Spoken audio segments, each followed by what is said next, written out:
When Mia and Lucas first settled into their new home, it felt like a dream come true. We'd been searching for months, hopping from one cramped apartment to another in the bustling suburbs of Seattle.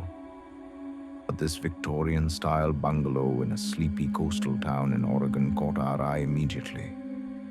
Cannon Beach wasn't too far from the city, yet it offered that rare escape. Waves crashing in the distance, fog rolling in off the Pacific, and streets lined with weathered cedars that whispered in the wind.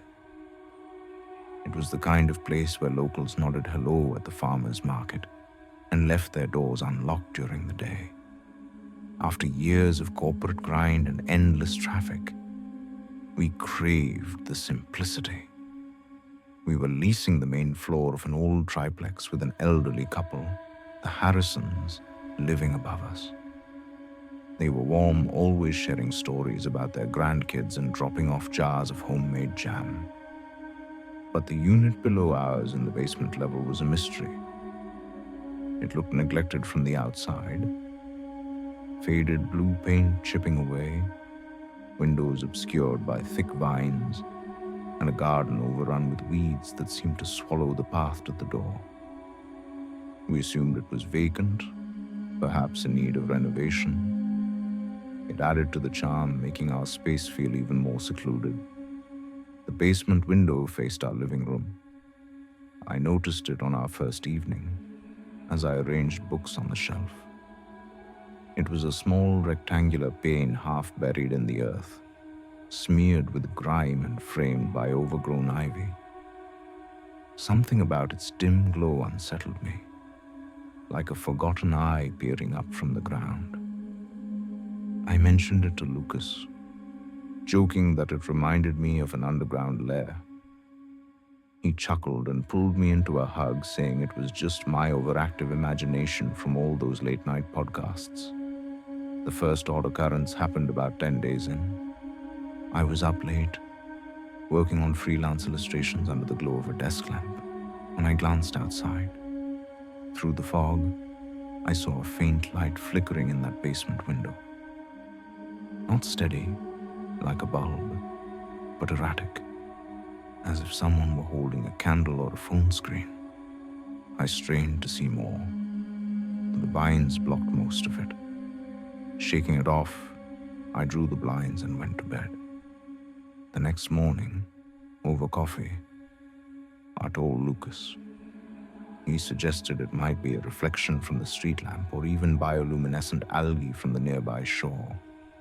Anything rational. But it happened again the following night, and the one after. Always around midnight, that unsteady glow, sometimes accompanied by a soft hum, like distant machinery or muffled chanting. I began avoiding the living room after dark, opting to work in the kitchen instead. Lucas grew concerned but tried to downplay it. "Let's check it out during the day," he suggested one weekend. We ventured into the backyard, pushing through the tangled foliage to get a closer look. The window was even dirtier up close, impossible to see through. No sounds, no signs of life. As we turned to leave, I swear I heard a faint click, like a latch engaging from inside. Lucas didn't hear it, but it sent a chill up my spine. That night the light was brighter, almost defiant. Things escalated when the rains came. A relentless Oregon downpour that turned the yard into a mud pit. One morning, as I sipped tea on the porch, I spotted tracks in the soft earth. Not footprints exactly, but drag marks, as if something heavy had been pulled from the basement door around the side of the house toward the alley. They started abruptly and vanished into the gravel. I showed Lucas, who frowned but rationalized it as maybe the Harrisons moving old furniture. Unconvinced, I started documenting everything in a notebook. Times, descriptions, even sketches of the patterns in the mud. Desperate for answers, I knocked on the basement door one afternoon. No answer. But as I waited, a shadow passed behind the frosted glass panel. Heart racing, I backed away. That evening, after Lucas left for a work trip, I couldn't shake the unease. I barricaded the doors and windows, but sleep evaded me. Around 2 a.m., a scratching began. Slow, deliberate, like nails on wood. Coming from below the floorboards, it moved, tracing the outline of our living room as if mapping the space above. I froze, phone in hand, debating whether to call the authorities. The scratching paused, then resumed with a rhythmic tap, almost like Morse code. The next day, I confided in Mrs. Harrison upstairs. She hesitated, then whispered that the previous tenants had complained about odd vibrations from below but dismissed it as settling foundations. The owner says it's empty, she added, her eyes darting away. That didn't sit right. Armed with a flashlight, I waited until dusk and slipped into the backyard again. The basement door was ajar, just a crack. Pushing it open, I was hit by a musty odor, like damp earth and decay. Inside, the space was cluttered with dusty crates and forgotten relics. An old bicycle frame, stacks of yellowed newspapers, a broken mirror reflecting fragments of light. Deeper in, a narrow hallway led to what seemed like a workshop. Tools hung on walls, but everything was coated in cobwebs, except for a cleared spot in the center, where a large trapdoor lay in the floor, secured with a new padlock. As I approached, a low groan echoed from beneath it, not mechanical but organic, like a labored breath. I fled, slamming the door behind me. Lucas returned the next day, and together we contacted the landlord. He arrived grumbling, inspected the basement, and claimed it was secure. No signs of intrusion, probably animals nesting, he said dismissively. But we installed motion sensor lights and a camera anyway. For weeks, peace returned. No lights, no scratches. We started to relax, hosting friends for game nights and beach walks. Then, one stormy evening, the power flickered out. In the darkness, I heard it again. The scratching, louder, insistent. Grabbing the flashlight, I checked the camera feed on my phone. There, in grainy black and white, a figure emerged from the basement door, cloaked in shadow, dragging something bulky toward our porch. It paused, looked up at the camera, and waved. A slow, mocking gesture, before vanishing into the night. We moved out the following month, crashing with friends until we found a new place inland. The landlord refunded our deposit without argument, muttering about troublesome properties. To this day, I wonder what lurked below, watching, waiting. Sometimes, in quiet moments, I feel that same prickling sensation, as if an unseen eye is still fixed on us from afar. The day I met her, pity washed over me like a sudden rain. She stood on my doorstep, frail and trembling, her gaze lost in some distant haze, as if the world around her was a fading photograph. I'd just relocated to a quaint neighborhood in Austin, Texas, with my son and daughter, ages 10 and 13, seeking solace after a messy separation. The house was a cozy ranch style with a wraparound porch and a yard dotted with live oaks, perfect for barbecues and stargazing. It was August 2018, the air thick with humidity, and I was balancing online teaching gigs while helping the kids adjust to new schools. She appeared the morning after our moving truck left, knocking softly with a hand that shook like autumn leaves. "I'm Clara," she said, her voice a fragile whisper. She extended a faded snapshot of a young girl laughing in a field of bluebonnets. "You remember this day, don't you, Lily?" The girl in the photo bore an uncanny resemblance to me. Same curly auburn hair, same freckled nose. For a heartbeat, it felt like peering into a parallel life. Gently, I corrected her. "I'm sorry, ma'am. My name's Sarah. We just moved here." Her face crumpled, confusion clouding her pale blue eyes. She clutched the photo tighter. "Oh, Lily, always playing games. I'll come back tomorrow." She did, and the day after, each visit bringing a new memento, a tarnished locket, a handmade quilt square, even a jar of pickled okra that smelled suspiciously off. I'd accept them politely, then dispose of them discreetly. At first, I empathized. She seemed so alone in her rambling cottage across the street, with its sagging roof and overgrown rose bushes. My kids found it amusing at the start. "She's like a time traveler," my son quipped. But as weeks turned to months, her persistence wore thin. She'd linger on the porch, murmuring about lost times and pleading, "Don't wander off again, Lily." I tried boundaries.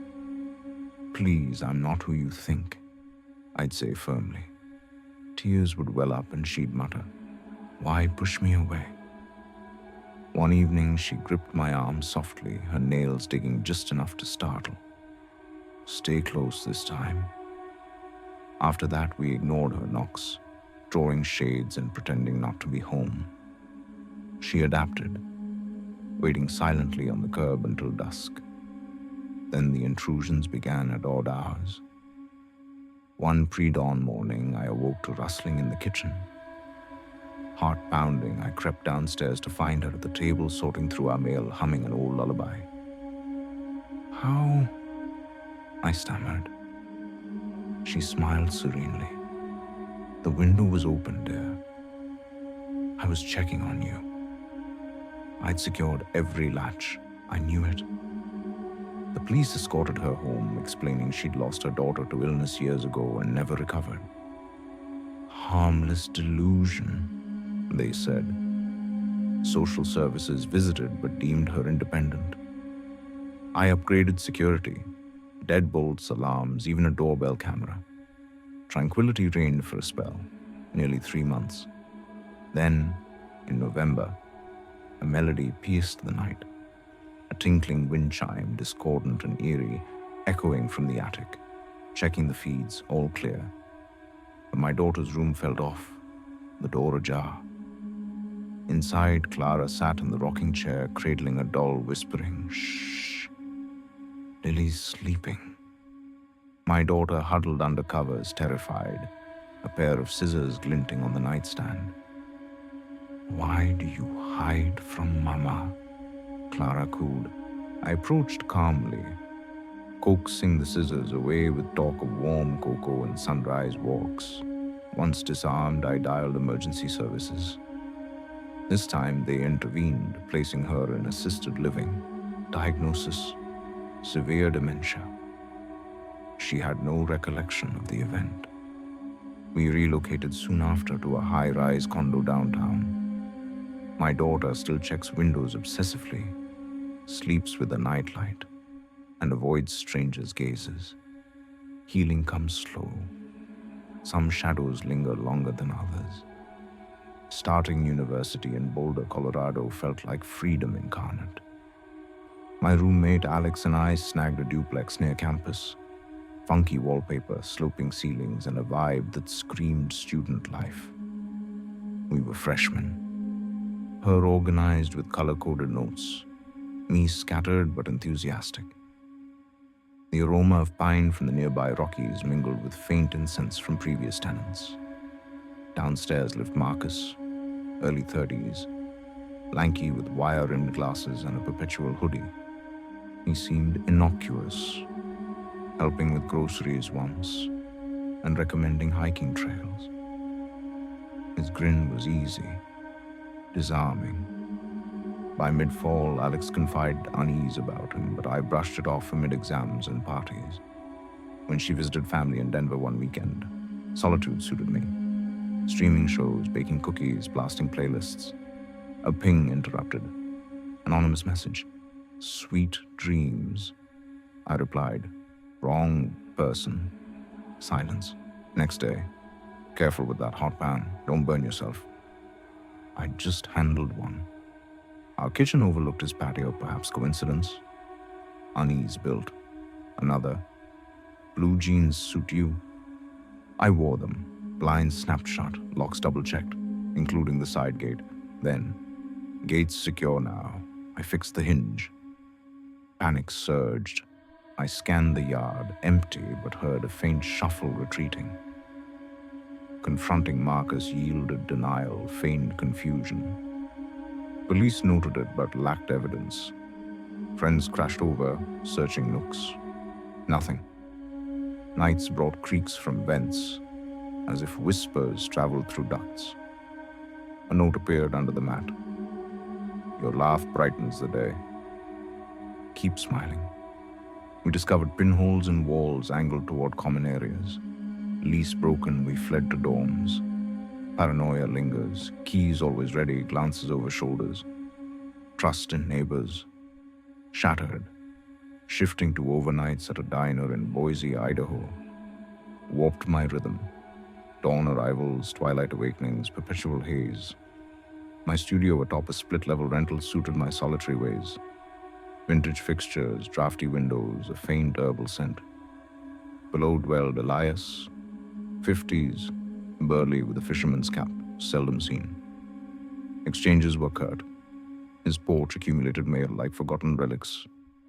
Noises started subtly, rhythmic thuds post-shift, like hammering at odd hours. I'd pause mid-meal, attributing to hobbies. Then thumps evolved to slides, weighty drags across his floor, halting abruptly. Pounding once elicited no cease. Landlord shrugged. Rent paid, no fuss. A rumble followed, deep, guttural, vibrating upward. Sleep fled. A crowbar became bedside companion. The shared shed door gaped one evening. Inside, clutter, then a mound under canvas, lumpy, stirring faintly. Flight ensued. A scrawled note arrived. Visitor noted. Quiet next time. Elias vanished soon after. Unit vacant. Echoes persist in stillness.